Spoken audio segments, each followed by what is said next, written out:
we are at Flights of Chardonnay 2018. Our first event of Chardonnay. We've never been before. Why? Because we're not big on Chardonnay. Yet?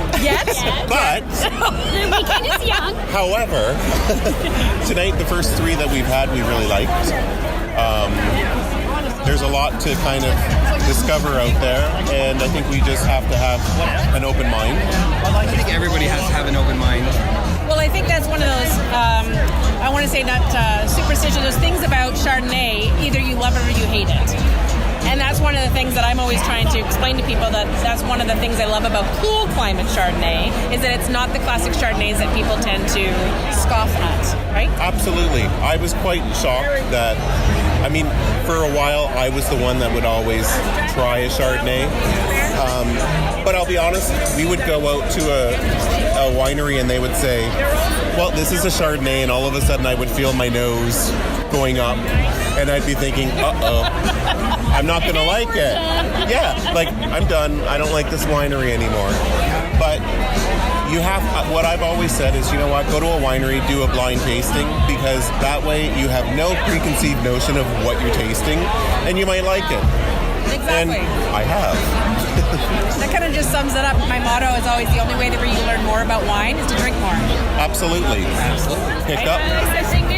All right, so we'll touch base with you guys a little later in the night and see if you found a couple favorites. Absolutely.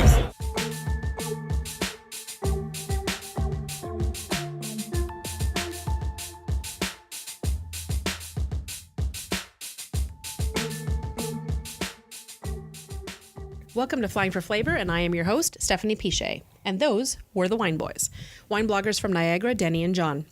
So last week I had a full weekend celebrating one of my favorite wine varietals, Chardonnay. Now I'm guessing or hoping that you're listening to this because you don't mind Chardonnay, or you just want to learn more about it so you can start to appreciate it a bit more. Both excuses are warranted here.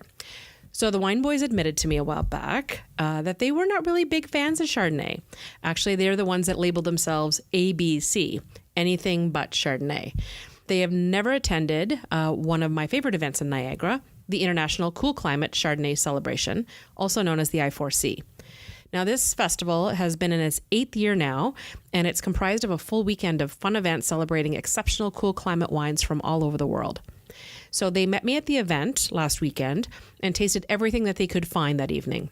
So later in the episode, we're going to check in with them, and hopefully we can find out if they become new Chardonnay fans. But two things to cover first. One, what do we mean by cool climate Chardonnay?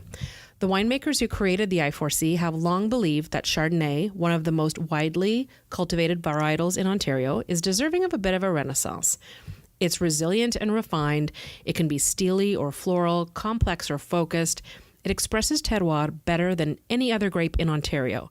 And when Chardonnay is complemented with a bit of cool, which means by altitude, by latitude, by marine influence, or by climatic conditions, it can create magical wines that can easily refute that already waning ABC movement. And finally, our featured wine for today, it is the 2014 Platinum Chardonnay from Marinissen Winery. It is one of many that I sampled with their winemaker, Mark Pister, last weekend, and it's one of my absolute favorites. The link is in the show notes, of course. You know how to find it, or if you're just wanting to Google it later, you can always find it at stephaniepichet.ca/flavor50.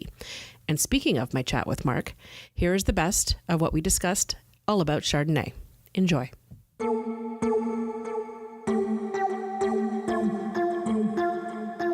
Okay, so maybe this is a good time, because I was going to ask you anyways, having to do with what are some of the main objections for people who are ABC? ABC, as a reminder, is anything but Chardonnay. So what are you finding are some of the biggest complaints? And then what styles would you suggest people look for who want to teach themselves to appreciate Chardonnay? In general, people connect Chardonnay directly to oak.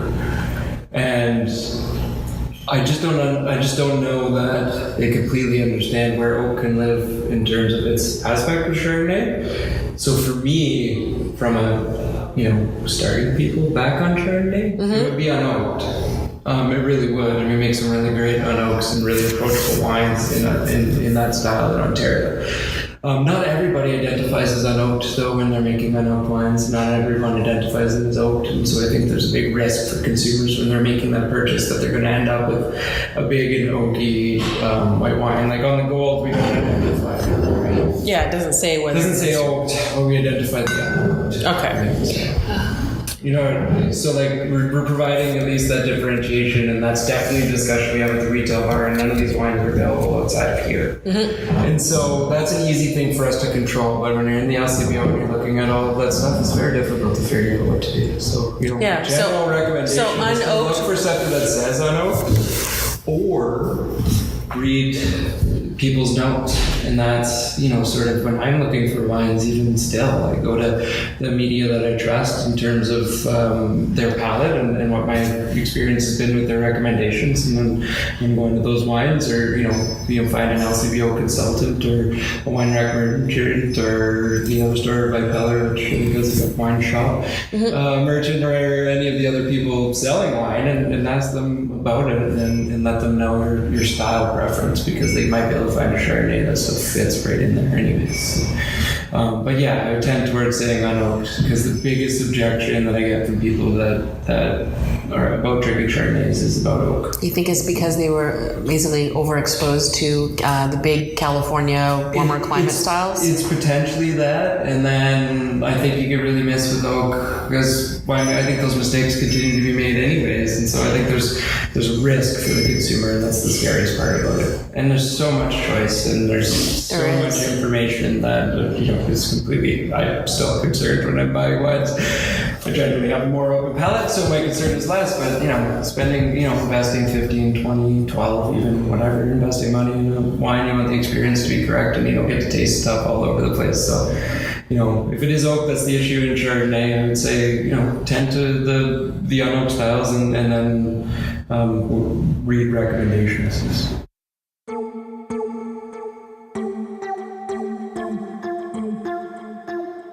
I've done an entire pairing menu with sparkling wine, and I've done other ones. I'd be interested to do an entire one with Chardonnay.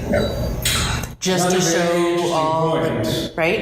Is that oak is generally best seen beside food as well. There's some really great flavor pairings that you can achieve using oak. The clove and the spice and the vanilla that all comes from there. You can mimic that in your cooking with spices. You tend to bring that in, and like cedar plank salmon and Chardonnay. It's like, it's an oak Chardonnay.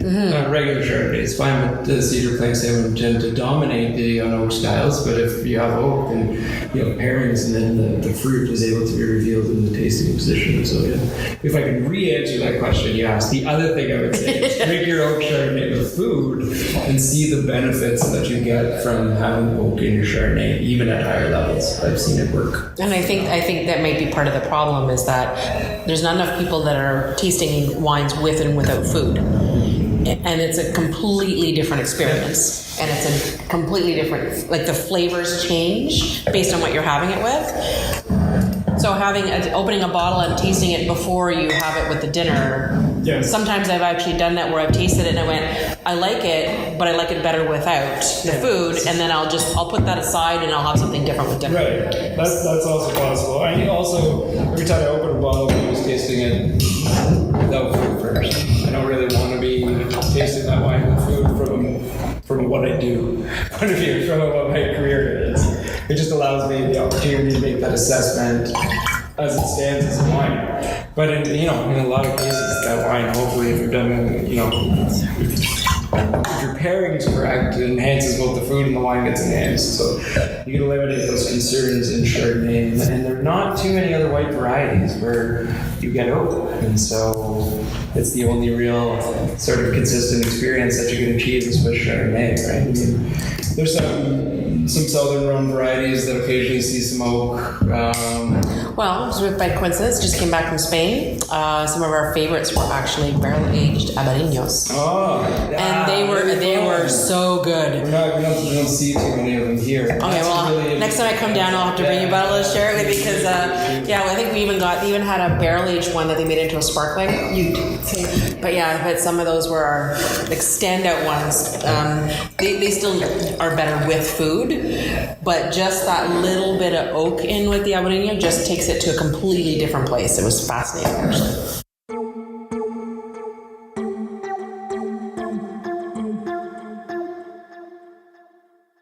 So we got to the end, talked a little bit about cold climate throughout, I think just some of the other, very important points. It is, the cold climate Chardonnay celebration this weekend, but, to sort of step outside of that as well, I think the rest of what a cold climate offers you in terms of winemaking is just an opportunity to control your harvest dates and to achieve balance in your finished wines, and that's through sugar, which translates directly to alcohol levels, and then tannin development and flavor development. So, I worked in BC, and one of the challenges in BC was achieving full flavor development while having an appropriate amount of sugar at harvest because of how hot and warm. Now, still considered cold climate, but they have a very different growing season.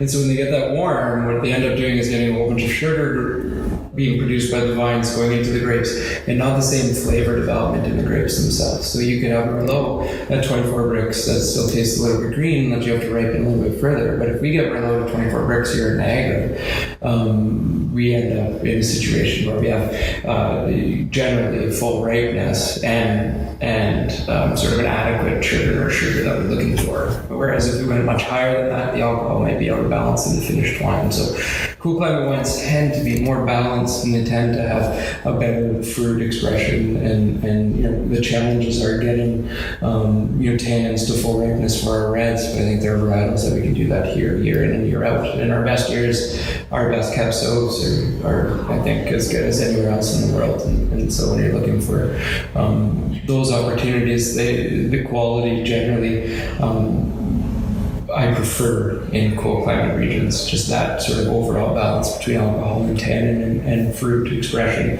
And that's sort of the funnest thing about making wines in cold climates, I think, is that opportunity to promote those characters and to create those wines. And then, of course, Cab Franc being very important in that conversation.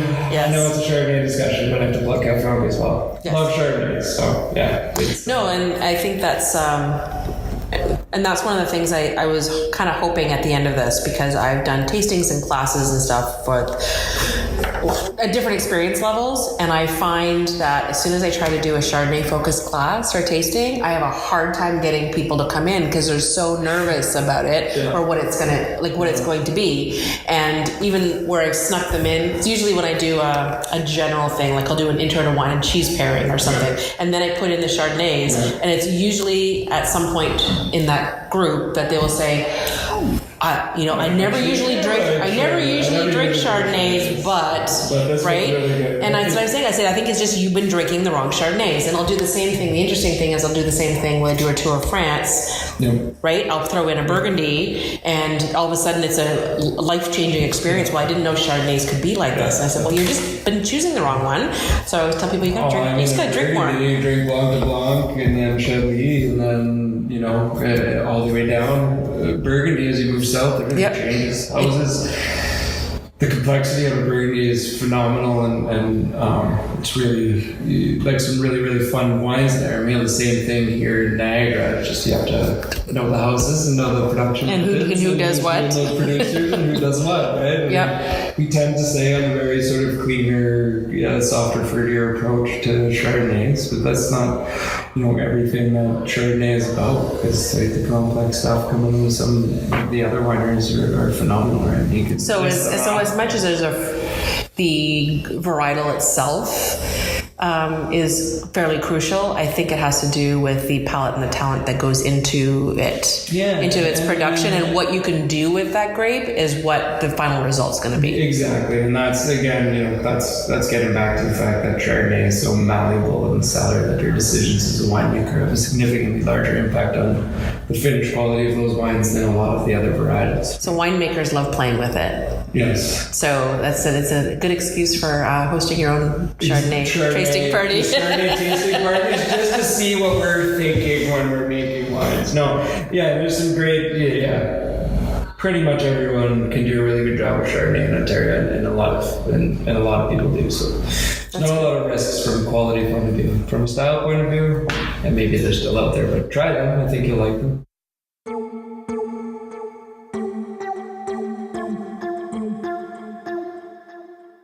So it's at the end of. It's almost the end of the night. It's the end of our night. Somebody has to work tomorrow. So Wine Boys, first time being at Flights of Chardonnay. I think it made us a believer in Chardonnay. Yay!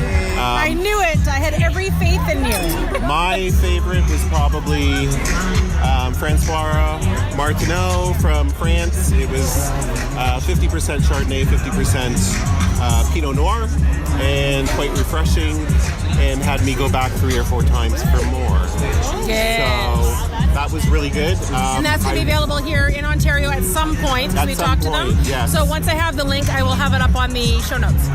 And then my other was probably Benjamin Bridge. Yay! Yay! And that was Shout my out first to time BB. ever having that. Benjamin and that Bridge. was like, wow. And that's their new Blonde de Blanc. So shout out to our friends at BB. Woohoo! I thought mine was Cantina Bolzano. Wow, you like it? You like an Italian Chardonnay? I liked it. It was so refreshing. It was unbelievable.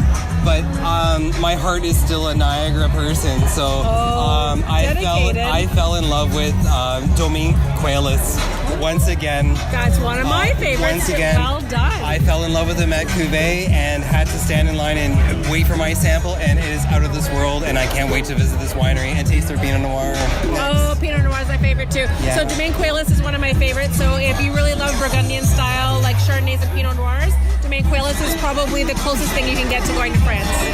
All here in Ontario. Amazing. So have the Wine Boys Chardonnay fans now? You know what? We used to always say we were ABC, anything but Chardonnay, but I think it's all about Chardonnay.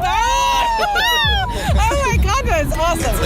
So anyways, I appreciate the fact, and that's what I've always tried to encourage people to try. Our theme for this year actually was a hashtag one new thing, right? So trying a new wine, trying a new style, something a little bit different 2018, kind of open up your horizons a little bit. So I appreciate you guys taking the challenge today. Absolutely. So welcome to the world of Cool Climate Chardonnay. Woo-hoo!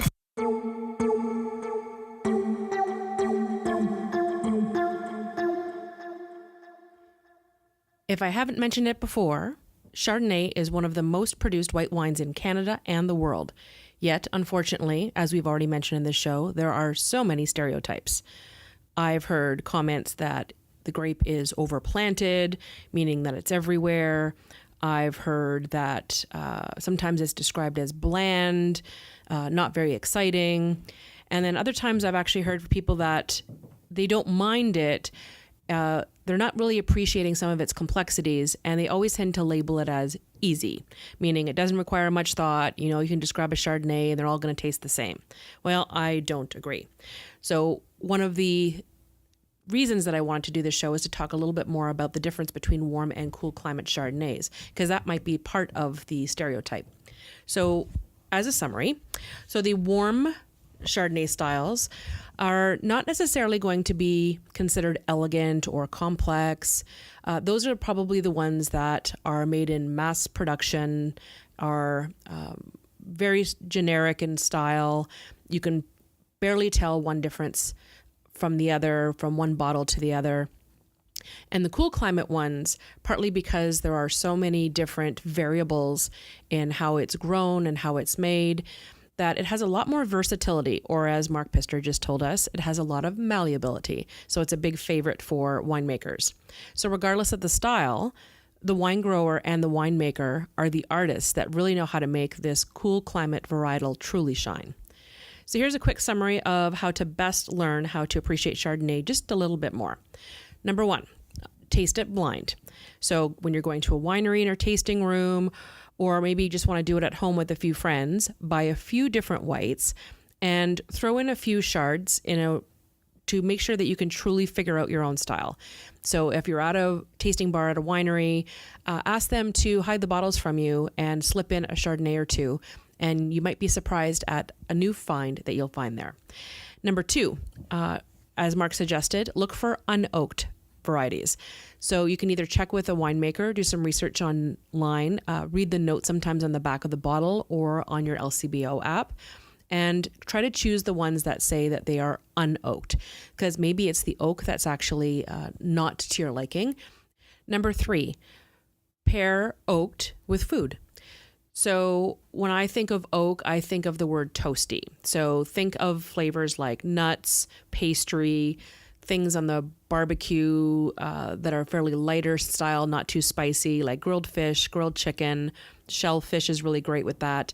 Or even light flavored vegetable based like pastas and risottos. Those are some of my favorites that I can pair with an oaked Chardonnay. So it might be that you don't like to drink it on its own, but if you have a really great dish that really toasty note or some of that spice from the oak will really kind of elevate the flavor of that dish, maybe an oak Chardonnay is just what you were looking for.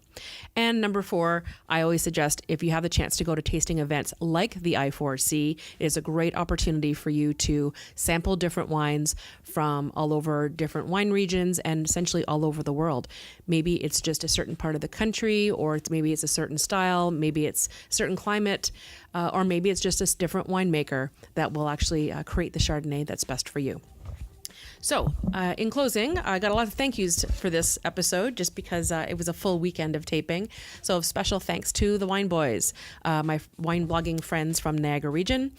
You can check out their new blog about the Flights of Chardonnay event at last weekend's I4C in the show notes.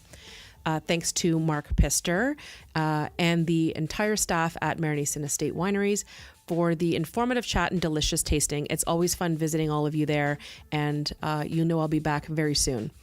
I've included a separate bonus clip of the behind-the-scenes tasting in all its unedited glory in the show notes as well for you wine lovers who are not familiar with Marination and actually want to listen to the full tasting that I did with Mark.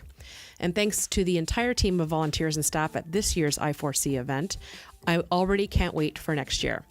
And a personal little thanks to my BFF Robin, who came along with me again this year as I dragged her through my Niagara wine weekend adventure. And finally, thanks to you for listening and your kind messages that you've sent along over this last year, actually in the last few months as well.